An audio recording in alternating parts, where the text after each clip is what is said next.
Appeal کر سکتے ہیں ایوب کے لیے اور مظفر کے لیے. تو حضور نے فرمایا کہ ان کو فوری طور پر آپ لندن بھیج دیں. اور پھر مزے کی بات ہے کہ مولویوں نے دوسرے دن خطبوں میں یہ ذکر کر دیا کہ دیکھو حکومت ملی ہوئی تھی قادیانیوں سے، وہ جو قاتلوں کو چھوڑ دیا ہے اور جو بے گناہ تھے ان کو پھانسی دے دی ہے. اچھا وہ ہم نے ٹیپ کر لی تھی ان کی تقریر، وہ پھر ہم نے اس کو عدالت میں بھی دی.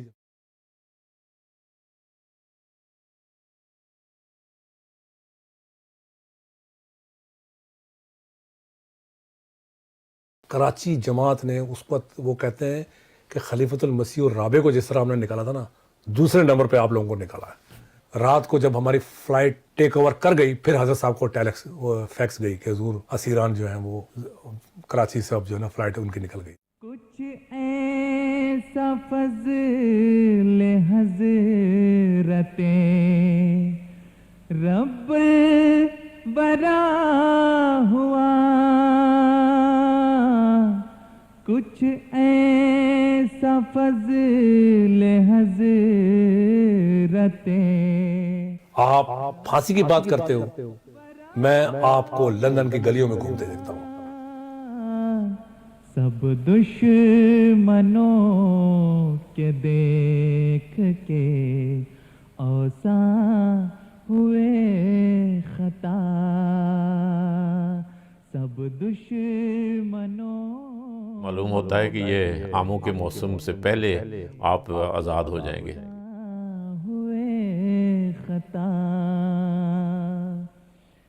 ایک قطرہ اس کے فضل نے دریا بنا دیا. ارے دیکھنے والوں دیکھو کہ محمد مصطفیٰ کے غلام آخرین میں ظاہر ہونے والے اب پھر ان کہکشانوں کو اپنے خون سے بنا رہے ہیں، اپنی قربانیوں سے روشن کر رہے ہیں. اور آئندہ زمانہ ان راہوں کو دیکھے گا، ان چمکتی ہوئی کہکشانوں کو، اور ان سے سبق حاصل کرے گا، اور ان حضرت مسیح موعود علیہ الصلوۃ والسلام اور محمد مصطفیٰ کے غلاموں پر ہمیشہ رحمت اور درود بھیجتا رہے گا. بس مبارک ہو تم جو اس لیلۃ القدر کے زمانے کو پانے والے، مبارک ہو تم جنہوں نے اپنی قربانیوں سے ثابت کر دیا کہ وہ خدا کی قدر کے لائق بن گئے، خدا کی قدر کے لائق ٹھہرائے گئے. جب ہم لندن پہنچے تو ہمیں تو وہم و گمان بھی نہیں تھا. حضرت صاحب نے ساری جماعت کو کہا تھا کہ جا کے ان کا استقبال کرو، امام صاحب بھی تھے وہ. اور جب ہم جیل سے، جب ہم جو ہیتھرو سے باہر آئے تو دیکھو خلقت ہار لیے ہوئے سارے. ہمیں جناب ہار پہنایا، گلے گلے لگا کہ بھئی ہم جماعت کا آپ تعلق دیکھیں. جس نے سنا کہ بھئی وہ اسیران آ رہے ہیں، بولے میں بھی جاؤں گا ایئرپورٹ، میں بھی جاؤں گا ایئرپورٹ، میں بھی جاؤں گا ایئرپورٹ. شکر ہزاراں کرنے آ، لکھ حمد ثناواں کرنے آ، ہتھ جوڑ سلاماں کرنے آ. اج خوشیاں دی برسات ہوئی، ہتھ جوڑ سلاماں کرنے آ. اج خوشیاں دی برسات ہوئی، دن عید. تو جیسے ہی ہم داخل ہوئے، حضرت نے کھڑے ہوئے تھے وہی اس کے دروازے کے پاس، اور مجھے اور اس کو اپنے سینے سے لگا کے کئی دیر تک، کافی دیر تک اپنے سینے سے بھیجتے رہے، امپریس. اور کہہ رہے تھے کہ اللہ تعالیٰ کا معاوضہ ہے، بہت بڑا معاوضہ کہ آپ لوگ یہاں موجود ہو. اور اس کے بعد بہت حضور نے باتیں کی. مجھے کچھ یاد ہے کہ اللہ تعالیٰ پہ بھروسہ تھا مجھے کہ اللہ تعالیٰ کچھ نہ کچھ ضرور کرے گا آپ لوگوں کے حق. اور اب آپ یہاں آ گئے ہیں، اللہ تعالیٰ بے شمار خوشیاں دکھائے گا. تو جون میں پھر یہ حضور کی خدمت میں پیش ہوئے، عام بھی وہاں سے لے کے آئے تاکہ اس خواب کو ظاہری طور پر بھی پورا کیا جا سکے. جیسے ہم اسلام آباد کمرے میں گئے، ہمارے ساتھ ہی ایک آموں کا ڈبہ آیا، کیونکہ حضور نے اس وقت خط میں لکھا تھا کہ آپ لوگ رہا ہو گئے اور آموں کے وقت میں آؤ گے. تو حضور نے نشانی طور پر بولا آم آپ کے لیے اس لیے بھجوایا ہے. تو ماشاءاللہ بڑی جماعت نے ان کا استقبال کیا، اور ہر جگہ پھر ان کو سارے لندن میں مختلف جماعتوں میں لے کے گئے. پھر یہ اپنے حالات بھی بتاتے رہے وہاں جا کے. میں نے یہ دیکھا ہے کہ جس نے بھی قربانی دی ہے اللہ تعالیٰ نے اس کا کوئی رکھا نہیں ہے، ان کو کئی گنا کر کے بڑھا کے ان کو پہنچایا ہے۔ دین کے لیے قربانی دیتا ہے وہ اس کو اللہ تعالیٰ ضائع نہیں کرتا۔ غیر احمدیوں سے، دوسرے مخالفین سے یہی پوچھنا چاہتے ہیں کہ ہم کیا غلط کر رہے ہیں؟ ہم تو وہی کہہ رہے ہیں کہ بھائی جو قرآن اور حدیث میں لکھا ہے۔ بسم اللہ جی آیا نو۔ حضرت خلیفۃ المسیح الرابع فرمایا کرتے تھے ایک مجلس عرفان میں کہ ملک مظفر صاحب آپ کھڑے ہو جائیں، آپ بتائیں آپ کے ذمہ اشاعت دنیا، ساری دنیا میں اشاعت اسلام کا کام ہے۔ یعنی کہ یہ جو پرنٹنگ پریس کی جو پوری دنیا میں پھیلاؤ ہے، اب آپ دیکھیں کہ پرنٹنگ پریس ضیاء نے ضیاء الاسلام پریس بند کیا تھا ربوہ کا، وہ بند ہوا، اس کو دنیا کے 9 ملکوں میں پریس قائم ہو چکے ہیں۔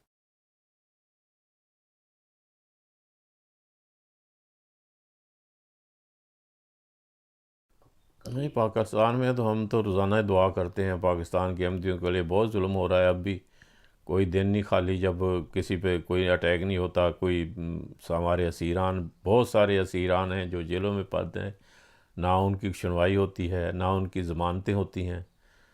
تو بہت ہی حالات خراب ہیں ان کے لیے جو وہاں ہیں۔ اللہ تعالیٰ ان کو صبر دے، ہمت دے، ان کٹھن حالات کو برداشت کر کے ان کو توفیق دے، لیکن بہت ہی برے حالات ہیں بعض علاقوں میں۔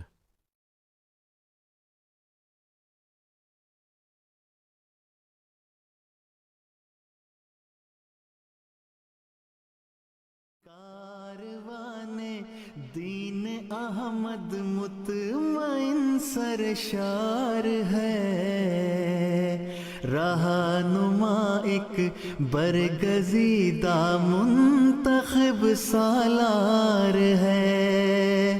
کاروان دین احمد مطمئن سرشار ہے،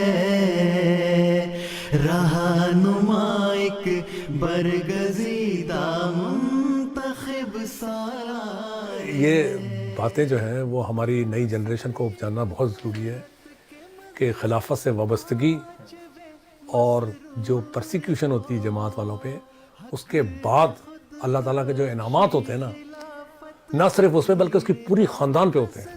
ہاں، لیکن آپ کے اندر پوری نیت کے ساتھ جماعت سے تعلق کا ہونا چاہیے، خالص ہو کے۔ اللہ تعالیٰ نے سچائی میں ایک بہت طاقت رکھی ہے۔ حق نے خود بخشی خلافت کی ردا دستار ہے، آہ نالا گریہ و ماتم سبھی بے سود ہے۔